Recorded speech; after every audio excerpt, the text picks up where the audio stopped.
Hey there guys, Alex from Mental Health Thinking here, and I've got another video on sleep. This one's for the people who are more interested, people who want to find out all the details behind what I really talked about in the last video, which is all the kind of really practical routines. I'm a provisional psychologist and all of the videos I make are information that I'd normally give clients. So the first question is, why do these videos? What does a lack of sleep actually do? Well, our concentration goes down, our stress levels go up, our ability to self-regulate, as in stop ourselves from doing things that we don't want to be doing, like lose our temper and things like that. Our perception of chronic pain goes up, our perception of pain in general, in fact. That sort of back pain, those things that bug you on a day-to-day basis. When you haven't had enough sleep, you will notice those things more. They've actually done studies, and I've got it on the screen now, where they've compared a lack of sleep to alcohol in the blood. We've all probably thought from time to time, yeah, I feel pretty tired right now. I wonder if it'd be equivalent to actually having a few beers. Well, it is. If you have a significant lack of sleep, then it can be worse than having just a few beers. And we all know where that leads. So, causes of bad sleep. First of all, there are lots of medical problems and mental health problems related to sleep, and they can actually cause a bad sleep. There's a whole gamut, and I'll put them up on the screen now, of the different sorts of sleep-wake disorders that people have, ranging from things like narcolepsy, where people can fall asleep at short notice, even when they're feeling focused, like driving a car and things like that. It's quite dangerous, to things like nightmares and sleep terrors and all sorts of things during the night that are going to mean that you have a bad night's sleep. You can wake up in the morning not feeling very refreshed, and that could be because maybe you've got sleep apnea. Maybe you're snoring chronically and it's actually taking a lot of energy in order for you to get the breath. Maybe you're waking up and you're sleepwalking, or you're having night terrors throughout the night and you're not aware of it. These are all reasons just to go and see your GP and see what they say. There are lots of things that cause difficulty in getting to sleep. If you're ruminating, so you've got that cyclic thought that I talked about in my video on depression, and you're doing that at nighttime, that can mean that you have difficulty sleeping. If you're worrying, so you're really thinking about the next day and worrying about all the things might happen, or if you're just really finding that you're thinking about all sorts of things in bed, that goes to the routine of only associate bed with sleep, and you should be able to do that at other times. When you're under high stress, particularly if you're worried about something that's going to happen tomorrow, you'll find that you might worry a bit more, and also that stress and that type of fatigue is bad for initiating sleep. Things like if you've not been getting enough exercise, if you find that you're eating foods really late at night, or you're eating really high carbohydrate foods which cause an imbalance and fluctuations in your blood sugar, all these sorts of things can lead to problems with sleeping as well. Some medications can actually cause problems with sleep, and sometimes things that we don't really think about. So decongestants, when we're taking things like pseudoephedrine or phenylephrine, just about all sorts of decongestants. Think of it like having a cup of coffee, and I wasn't even going to mention that, but obviously caffeine's another factor. So you've got to think about how much caffeine you're consuming, because it can have a long-term effect over the course of the day, and also particularly what time of the day. If you're sensitive to caffeine and you're having a small amount but it's late at night, probably not that great. If you're having desserts late at night, or you're sitting down and watching TV, eating popcorn and chips, well, those aren't going to help either.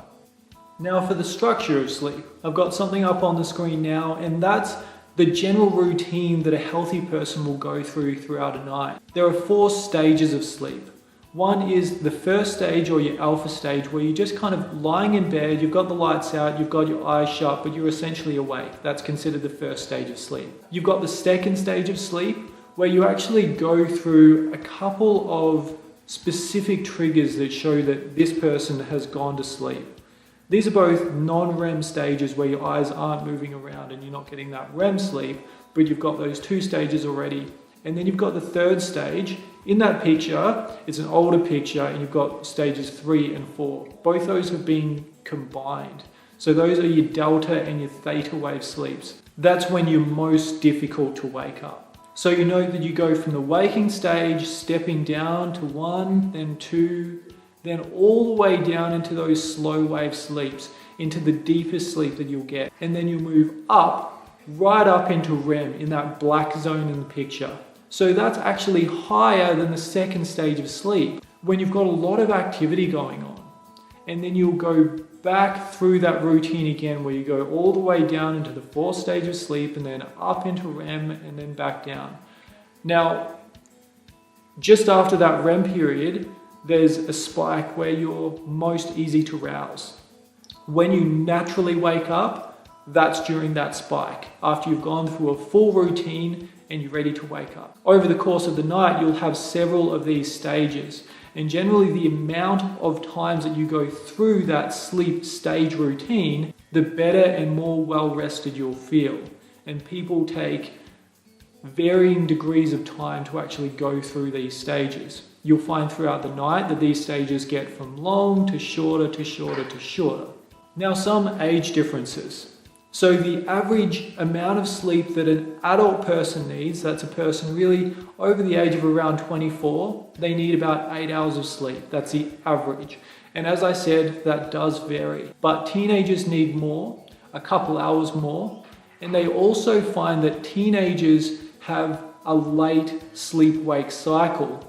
So even under the same circumstances, the same conditions, then teenagers will slide where that circadian rhythm cycle with your melanin and your body temperature actually shifts further and further, so that you're going to sleep and waking up later.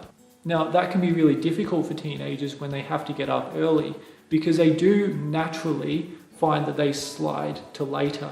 Elderly people don't sleep as deeply, and they usually don't need to sleep as long, or they simply aren't able to sleep as long, whether that means that they're not getting as much or not. They often have a lot of medications that elderly people are taking. Things that they take, like vasodilators, to help them out with other problems, can actually have a stimulant effect and make it more difficult for them to sleep as deeply. Going back to that image before, I've got up on the screen what elderly people go through. And as you can see, it is a bit different. Now, I'm sure a lot of people are watching these videos and thinking, oh, this still sounds like a lot of effort. So maybe I'll just go and get some sleeping pills. Look, sometimes those sleeping pills can be helpful. And really when they tend to be suggested is under acute circumstances. So some sort of short-term circumstance that you don't expect to last forever. So maybe they're having trouble with bereavement. Maybe there's a particular stressor that's come on. Maybe you're taking a trip on an airplane.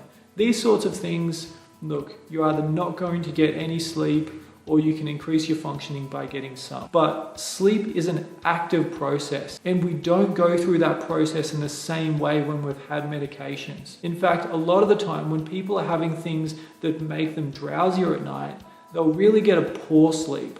They can spend more time in that deeper area of sleep and not getting that REM that they really, really need. It can actually go so far if you've had a big drink that night or something like that, a big drink of alcohol, I mean, where you go too far in those low activity stages of sleep.